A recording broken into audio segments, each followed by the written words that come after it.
بسم اللہ الرحمن الرحیم۔ انسان کی کامیابی کا راز قرآن کی یہ 2 آیات 7 بار پڑھ لیں، دولت، رزق، عزت، کامیابی ملے گی۔ جتنے بھی امیر لوگ ہیں وہ سب اس وظیفے کی بدولت ہیں۔ محترم ناظرین، آج میں آپ کو اپنے علاج معالجے کی زندگی کا سب سے اہم راز بتاتا ہوں۔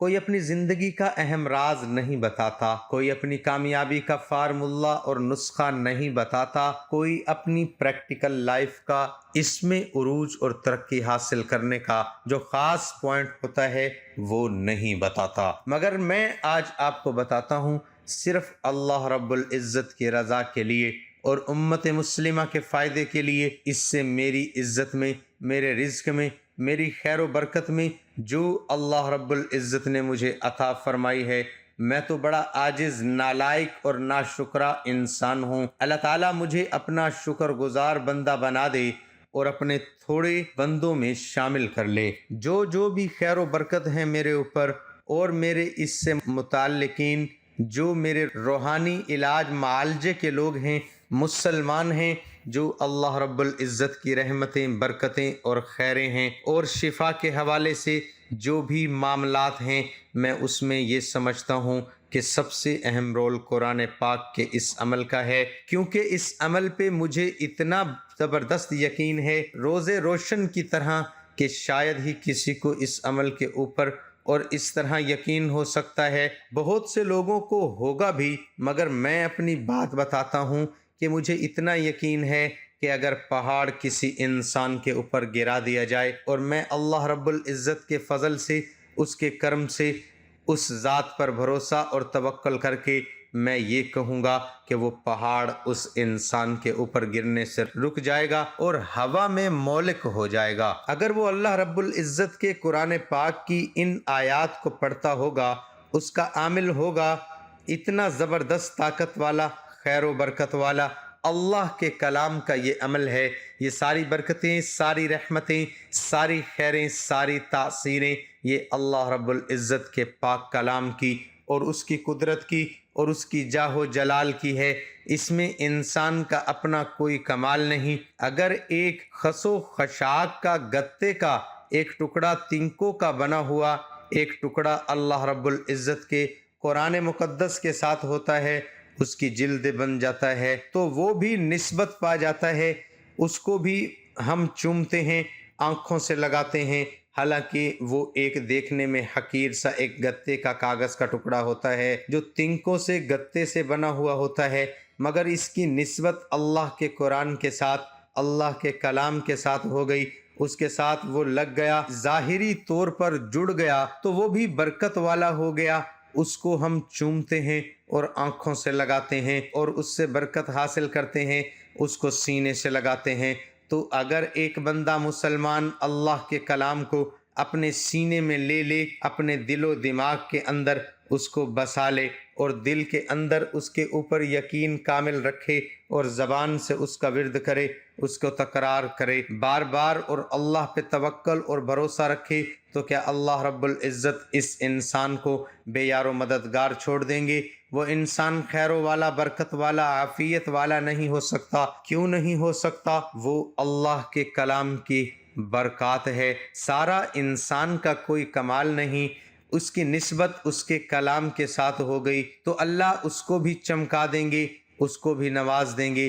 دنیا کا کوئی بھی مسئلہ ہو، کوئی بھی معاملہ ہو، جنات جادو کا مسئلہ ہو، رزق کا مسئلہ ہو، خیر و برکت کا مسئلہ ہو، بیماروں سے شفا کا مسئلہ ہو، حفاظت کا مسئلہ ہو، دنیا کے تمام امور کا حل اللہ رب العزت نے قرآن پاک کی ان 2 آیات میں رکھا ہے۔ ان 2 آیات کے اندر اللہ رب العزت نے ساری برکتیں، ساری رحمتیں، ساری بھلائیاں رکھی ہیں، کیونکہ ان 2 آیات کے اندر اللہ رب العزت کی قدرت کاملہ کا، اس کے عرش عظیم پہ استوا ہونے کا ذکر ہے اور اس کے رب ہونے کا ذکر ہے اور اس کے محبوب صلی اللہ تعالی علیہ وسلم کے رؤوف الرحیم ہونے کا ذکر ہے، امت کے لیے حریص ہونے کا ذکر ہے اور انسانوں کے ایمان کے حریص ہونے کا ذکر ہے۔ یہ اللہ کی بھی حمد و ثنا ہے اور اس کے محبوب صلی اللہ علیہ وآلہ وسلم کی بھی تعریف اور نعمت ہے ان دو آیات کے اندر اللہ رب العزت نے بہت کچھ جمع کر دیا، اور اس کی خیریں برکتیں ایسی ہیں کہ جو میرے جیسے عاجز اور گنہگار بندے کی زبان بیان نہیں کر سکتی۔ جو اس کو پڑھتا ہے وہ اس کے کمالات کو دیکھتا ہے اور اس پہ مداومت کرتا ہے اور اس پہ یقین رکھ کے اس کا ورد کرتا ہے اور اس کو اپنی زندگی کا حصہ بنا لیتا ہے۔ چلتے پھرتے اٹھتے بیٹھتے اس کو پڑھتا ہے، کثرت سے پڑھتا ہے اور یقین کے ساتھ پڑھتا ہے، اللہ پہ بھروسہ اور توکل کر کے پڑھتا ہے، اور اس کے اندر بے پناہ خزانے، نعمتیں، برکتیں، رحمتیں، راحتیں ان کے اوپر نظر رکھ کے پڑھتا ہے۔ وہی اس کی ہر چیز کا، اس کے عجائبات کا اس کے مشاہدے کرتا ہے۔ اللہ رب العزت نے عجائبات رکھے ہیں، اس کے اندر عجائب و غرائب ہیں جو کسی انسان کے بیان کے قابل اس کی زبان اس کے بیان کو نہیں ادا کر سکتی۔ ہم جب تصور کرتے ہیں تو ہماری زبان بھی لڑکھڑا جاتی ہے، اس کی کون کون سی ہم تعریفیں کریں اور کس طرح کی تعریفیں کریں، کیا اس کے فضائل و مناقب بیان کریں، کیا اس کے اندر خیر برکتیں ہیں وہ آپ کے سامنے بیان کریں۔ بس جو پڑھتا ہے وہی اس کو جانتا ہے، اور جو اس پہ توکل رکھتا ہے، اس سے محبت کرتا ہے، اللہ اس کو دنیا آخرت میں چمکا دیتے ہیں، اس کو نافع الخلائق بنا دیتے ہیں، دوسرے انسانوں کی بھلائی کا، خیر کا اور فائدے کا ذریعہ بنا دیتے ہیں۔ وہ نافع الخلائق بنتا ہے، دوسرے انسانوں کے لیے ہدایت کا ذریعہ بنتا ہے، شفا کا ذریعہ بنتا ہے، خیر کا ذریعہ بنتا ہے، دوسروں کے لیے نفع پہنچانے والا بھی بن جاتا ہے۔ سب سے اہم عمل یہ ہے، اور اس کی 3 ترکیبیں ہیں۔ ایک ترکیب یہ ہے کہ آپ صبح و شام ہر نماز کے بعد صرف 7 بار اس کو پڑھیں۔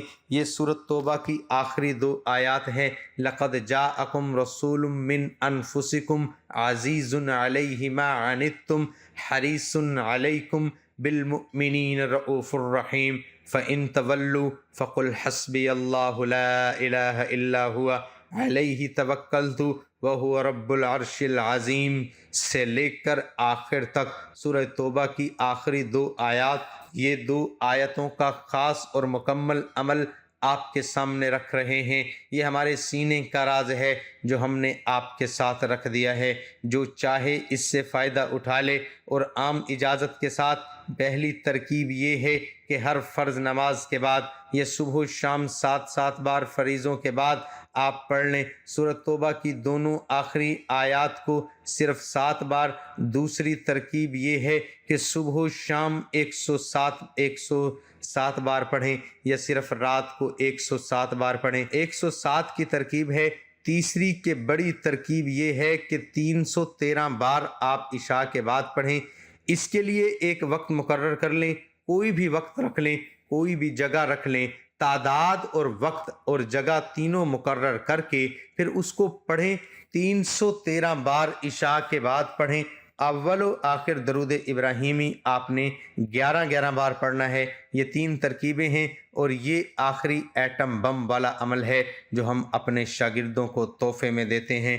بہت کم شاگردوں کو ہم نے دیا ہے، سب شاگردوں کو نہیں۔ جو اس قابل ہوتے ہیں اس کو اس کی خاص اجازت سے ہم عمل کرواتے ہیں، اور پھر دنیا کے کسی شیطان سے وہ ٹکرا جائے، اللہ کی مدد اور نصرت کے ساتھ وہ غالب آئے گا انشاءاللہ۔ تیسری ترکیب یہ ہے کہ 313 بار عشاء کے بعد وقت ایک رکھ لیں، جگہ ایک رکھ لیں، اور تعداد اس کی ایک ہو۔ 313 اول و آخر درود ابراہیمی 11 مرتبہ۔ اس ترتیب سے آپ اس کو کر سکتے ہیں، اور مجھ گناہ گار کو، عاجز کو اپنی دعاؤں میں یاد رکھیں۔ اللہ ہم سب کا حامی و ناصر ہو، آمین ثم آمین۔ ناظرین، کمنٹ باکس میں اللہ تعالیٰ کے 99 ناموں میں سے ایک نام ضرور ٹائپ کریں۔